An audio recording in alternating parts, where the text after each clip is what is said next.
शहर के जाने माने वकील पंडित दीनानाथ जी की ख्याति दूर दूर तक थी। उन्होंने जीवन भर ईमानदारी से धन और सम्मान कमाया था। उनके 2 बेटे थे, अजय और विजय।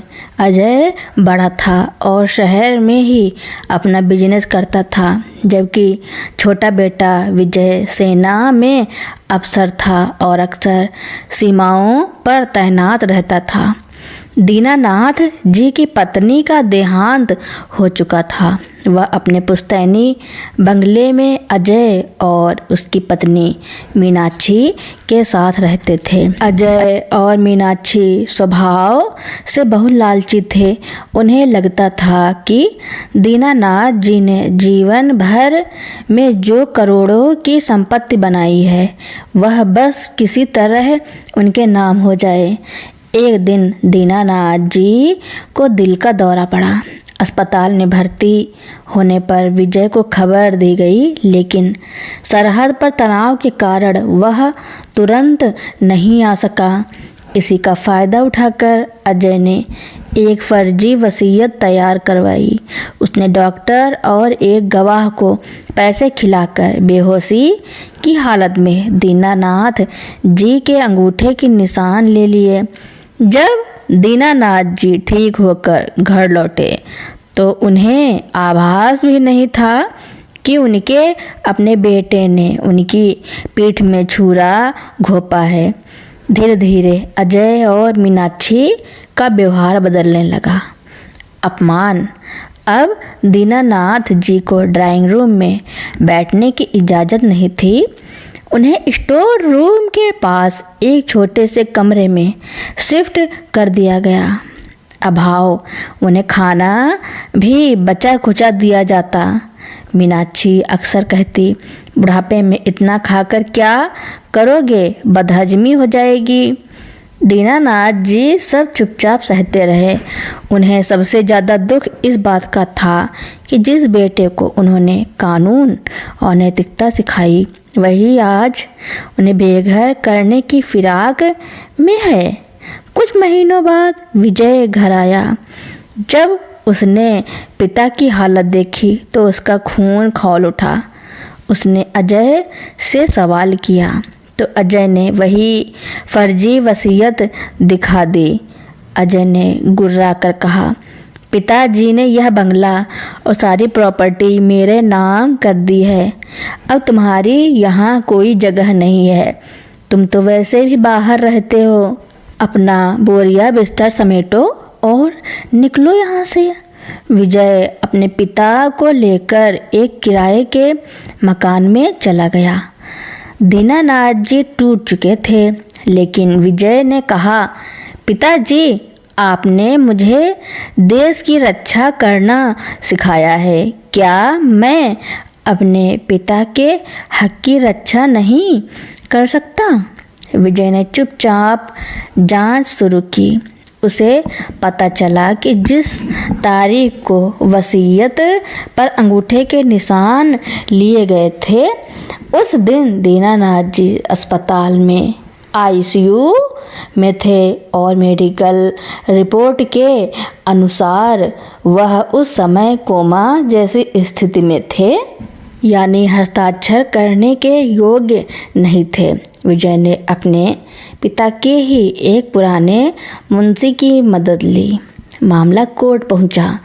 जब जज के सामने अस्पताल के रिकॉर्ड्स और दीनानाथ जी की गवाही पेश हुई तो अजय के पैरों तले जमीन खिसक गई।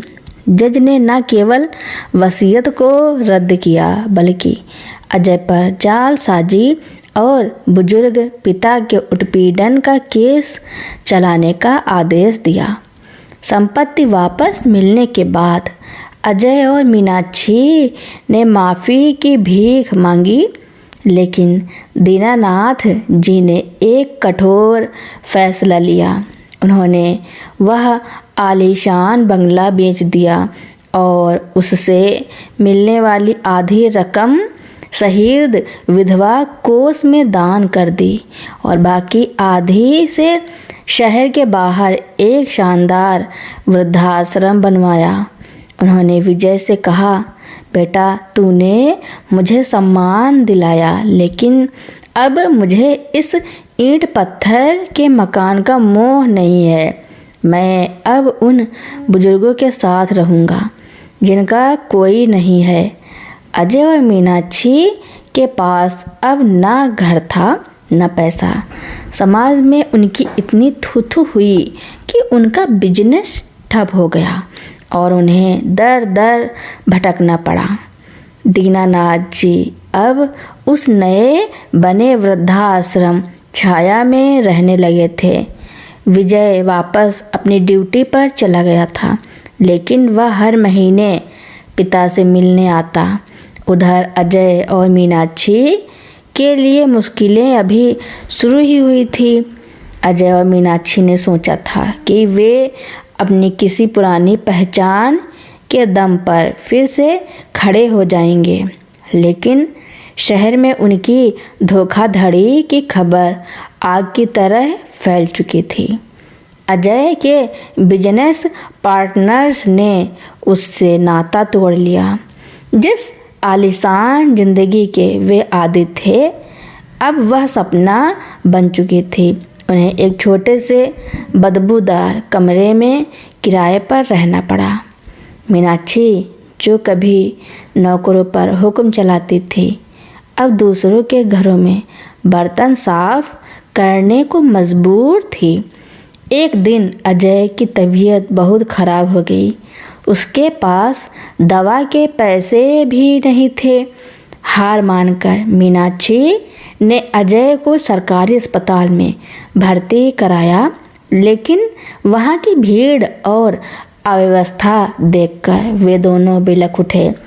उन्हें याद आया कि कैसे उन्होंने दीनानाथ जी को बीमार हालत में अकेला छोड़ दिया था। अजय को अपनी गलती का एहसास होने लगा। उसने मीनाक्षी से कहा, हम पिताजी के पास चलते हैं, शायद वे हमें माफ़ कर दें। मीनाक्षी पहले तो झिझकी, लेकिन पेट की भूख और बदहाली ने उसका अहंकार तोड़ दिया था। दोनों फटे हाल स्थिति में छाया आश्रम पहुँचे। वहाँ का नज़ारा देखकर वे दंग रह गए। दीनानाथ जी एक बड़े से बरगद के पेड़ के नीचे बैठे कई बुजुर्गों को कानून की बारीकियां समझा रहे थे और उन्हें उनके अधिकारों के प्रति जागरूक कर रहे थे। उनके चेहरे पर एक असीम शांति थी। अजय भागकर उनके कदमों में गिर पड़ा। पिताजी, हमें माफ़ कर दीजिए। हमने आपके साथ बहुत बुरा किया। अब हमारे पास न रहने को छत है, न खाने को दाना। हमें शरण दे दीजिए। दीनानाथ जी ने अजय को देखा। उनकी आंखों में गुस्सा नहीं, बल्कि एक गहरा दुख था। उन्होंने अजय का हाथ पकड़कर उसे खड़ा किया और शांत स्वर में बोले, अजय, यह आश्रम उन बुजुर्गों के लिए है जिनके अपनों ने उन्हें छोड़ दिया है। यहाँ रहने का हक केवल उन्हें है जिन्होंने जीवन भर संघर्ष किया है। तुम अभी जवान हो, तुम्हारे हाथ पांव सलामत हैं। मीनाक्षी रोते हुए बोली, बाबूजी, क्या आप अपने ही बच्चों को दर दर भटकने के लिए छोड़ देंगे? दीनानाथ जी ने उत्तर दिया, मैंने तुम्हें घर से नहीं निकाला था, तुम्हारे लालच ने तुम्हें बेघर किया है। अगर मैं तुम्हें आज फिर से अपनी संपत्ति या इस आश्रम में जगह दे दूं, तो मैं उन हजारों पिताओं के साथ अन्याय करूंगा जो अपने बेटों के जुल्म सह रहे हैं। जाओ, मेहनत करो और ईमानदारी से रोटी कमाना सीखो। जिस दिन तुम खुद के दम पर एक कमरा भी बना लोगे, उस दिन समझना कि तुमने अपनी सज़ा पूरी कर ली। दीनानाथ जी ने उन्हें आश्रम के भोजनालय में खाना तो खिलाया, लेकिन उन्हें वहाँ रहने की इजाज़त नहीं दी। उन्होंने अजय को एक छोटी सी फैक्ट्री में मजदूरी के काम की सिफारिश कर दी ताकि वह भूख से ना मरे, लेकिन अपना धन या विलासिता उसे नहीं दी। अजय और मीनाक्षी अब अपनी मेहनत की कमाई से एक झोपड़ी में रहने लगे। हर रोज़ पसीना बहाते समय उन्हें अपने पिता के उस संघर्ष का एहसास होता जिसे उन्होंने कभी बुढ़ापे की लाचारी समझकर मजाक उड़ाया था। दीनानाथ जी ने अपनी बाकी की जिंदगी समाज सेवा में लगा दी। उन्होंने साबित कर दिया कि न्याय केवल अदालतों में नहीं होता, बल्कि नियति भी अपना हिसाब बराबर करती है। विजय जब अगली बार छुट्टी पर आया तो उसने देखा कि उसके पिता अब अकेले नहीं थे, पूरा आश्रम ही उनका परिवार बन चुका था। अजय भी बदल चुका था। वह अब हर रविवार चुपचाप आश्रम आता और बाहर से ही अपने पिता को प्रणाम करके चला जाता, क्योंकि उसमें सामने खड़े होने की हिम्मत नहीं थी। अजय और मीनाक्षी अब अपनी साधारण जिंदगी जी रहे थे, लेकिन नियति ने उनके लिए एक और परीक्षा तय कर रखी थी। एक दोपहर जब अजय फैक्ट्री में काम कर रहा था, उसे खबर मिली कि जिस बस्ती में वह रहता है वहाँ भीषण आग लग गई है। वह पागलों की तरह भागा। उसकी झोपड़ी और कुछ भी थोड़ा बहुत सामान उसने मेहनत से जोड़ा था, सब राख हो चुका था। मीनाक्षी सुरक्षित थी, लेकिन वे एक बार फिर सड़क पर आ गए थे। इस बार उनके पास सिर छुपाने की कोई जगह नहीं थी। कड़कड़ाती ठंड की रात थी। अजय और मीनाक्षी हार मानकर शहर के उसी मंदिर की सीढ़ियों पर बैठ गए जहाँ कभी उनके पिता को अपमानित होना पड़ा था। भूख और ठंड से उनका बुरा हाल था। तभी वहाँ एक गाड़ी रुकी। गाड़ी से कोई और नहीं बल्कि विजय उतरा। वह साराह से वापस आया था और अपने पिता के पास आश्रम जा रहा था। अपने भाई और भाभी को इस हाल में देखकर उसकी आंखों में आंसू आ गए। उसने उन्हें सहारा देकर उठाया और सीधा छाया आश्रम ले गया। दीनानाथ जी लालटेन की रोशनी में अपनी कोई पुरानी डायरी पढ़ रहे थे। विजय जब अजय और मीनाक्षी को लेकर वहां पहुंचा तो दीनानाथ जी चौंक गए। अजय की हिम्मत नहीं हो रही थी कुछ बोलने की, लेकिन मीनाक्षी फूट फूट कर रोने लगी। विजय ने कहा, पिताजी, मैं जानता हूँ कि इन्होंने जो किया वह अक्षम्य है, लेकिन आज ये प्रकृति की मार झेल रहे हैं। क्या एक पिता का हृदय इतना कठोर हो सकता है कि वह अपने बच्चों को ठंड में मरते देखें? दीनानाथ जी उठे और अजय के पास जाकर उसके फटे हुए कपड़ों और कांपते हाथों को देखा। उन्होंने गहराई से सांस ली और बोले, विजय, मैंने इसे यहाँ रहने से इसलिए मना किया था ताकि इसे मेहनत की कीमत समझ आए। आज आग ने इसका अहंकार और संपत्ति दोनों जला दी है। अब यह सच में खाली हाथ हैं। दीनानाथ जी ने अजय के कंधे पर हाथ रखा और कहा, अजय, मैं तुम्हें अपना बेटा मानकर यहाँ जगह नहीं दूंगा, लेकिन इस आश्रम का एक नियम है, यहाँ वह हर इंसान रह सकता है जिसके पास कोई सहारा ना हो, बशर्ते वह आश्रम की सेवा करे। कल से तुम आश्रम की गौशाला संभालोगे और मीनाक्षी रसोई में बुजुर्गों के लिए खाना बनाएगी।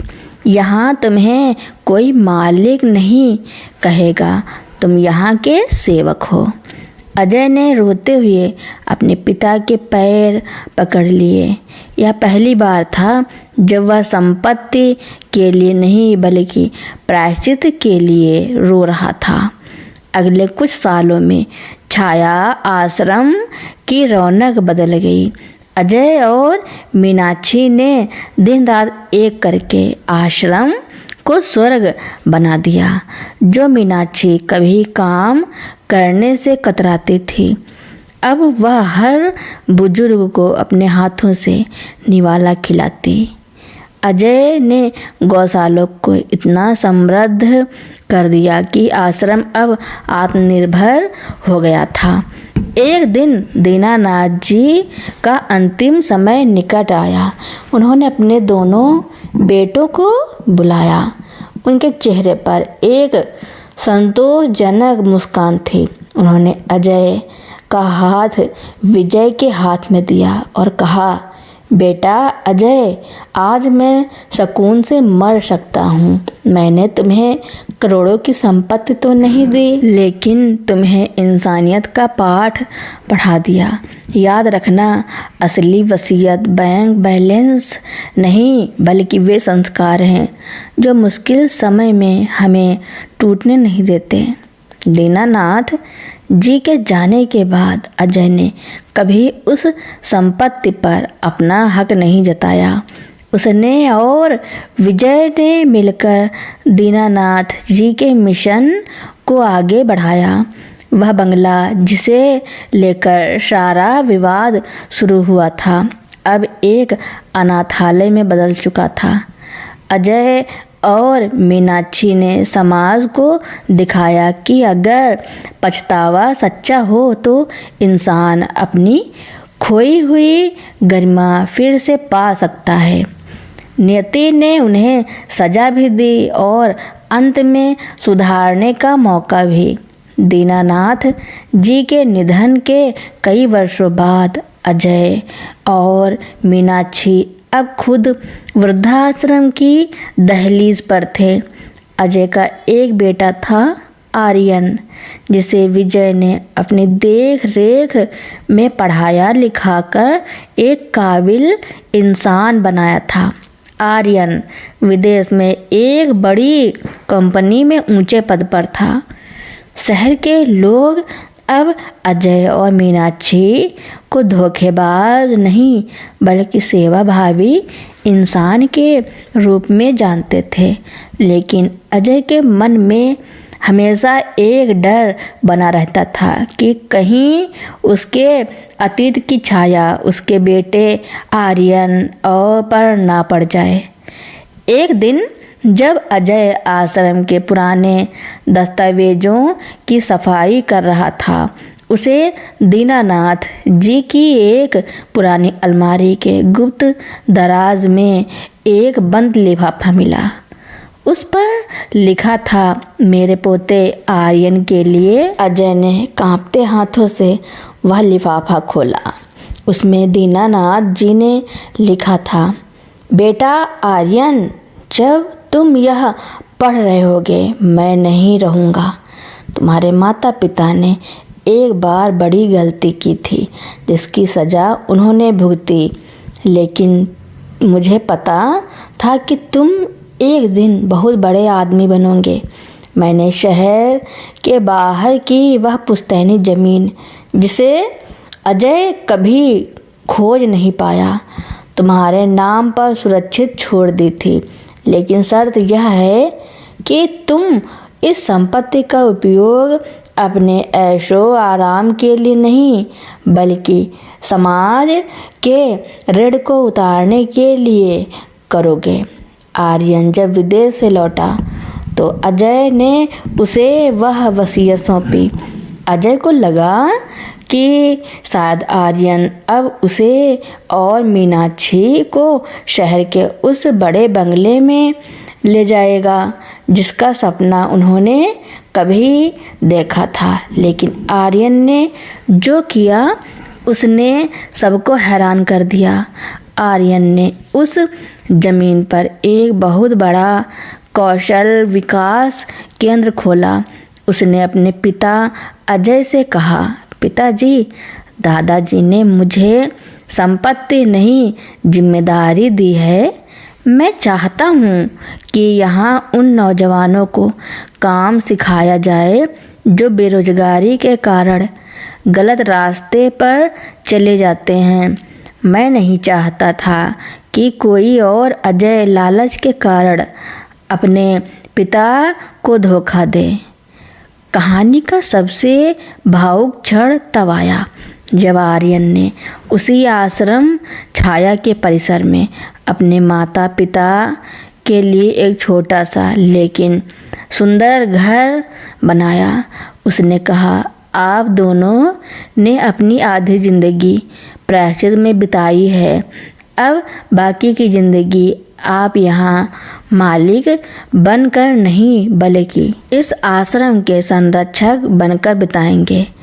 अजय और मीनाक्षी की आंखों में आज खुशी के आंसू थे। उन्हें समझ आ गया कि नियति केवल दंड नहीं देती बल्कि अगर सुधार की गुंजाइश हो तो वह सम्मान भी वापस लौटाती है। आज उस शहर में दीनानाथ परिवार की मिसाल दी जाती है, जहाँ एक समय धोखे और नफरत की दीवारें थी, वहाँ अब सेवा और संस्कारों का फूल खिला था। विजय अपनी रिटायरमेंट के बाद वहीं रहने लगा और दोनों भाई फिर से उसी तरह रहने लगे जैसे बचपन में रहते थे। तो दोस्तों, मेरी कहानी सुनने के लिए आपका बहुत बहुत धन्यवाद। ऐसी ही नई नई कहानियाँ सुनने के लिए मेरे चैनल को लाइक, कमेंट, शेयर, सब्सक्राइब एवं बेल आइकन का बटन दबाना ना भूलना, ताकि मेरी नई नई कहानियाँ आप तक पहले ही पहुँचती रहें।